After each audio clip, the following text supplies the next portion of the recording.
أهلا وسهلا بكم ببرنامج رحلة ذي قار اللي راح يتكلم عن أهم المعالم اللي موجودة بذي قار. أنا محمد الشمري وهذا برنامجي.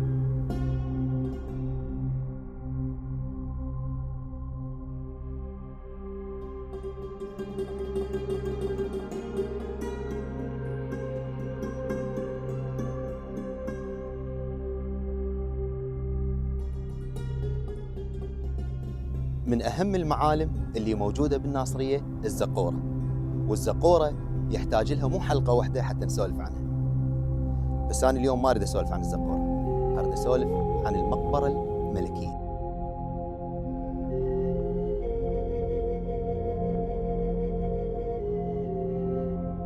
من مدينة أور التاريخية في محافظة ذي قار تقع المقبرة الملكية اللي تضم عدد من الملوك والملكات والأمراء وكبار المسؤولين.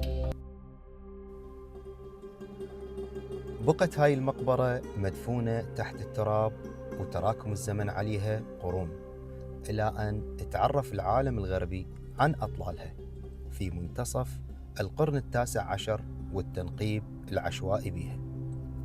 أما التنقيب العلمي المنظم بدأ بال1922 ميلادي، وكانت بعثة مشتركة بين المتحف البريطاني ومتحف جامعة بنسلفانيا الأمريكية برئاسة الآثاري المعروف ليونارد وولي، واستمرت البعثة لحد 1934 ميلادي.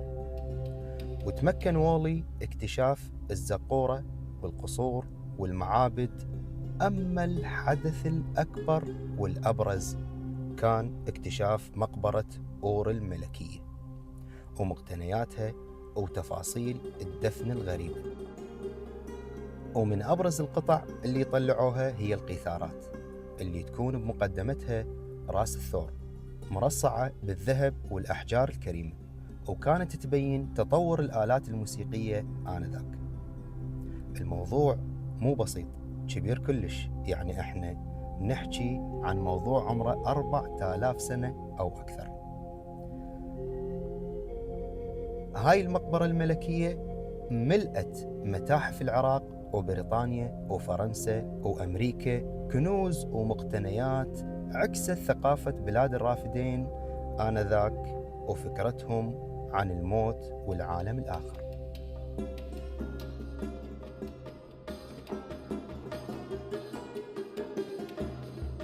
أتمنى تكونون استمتعتوا بحلقة اليوم. أشوفكم بحلقات جاية من برنامج رحلة ذي قار.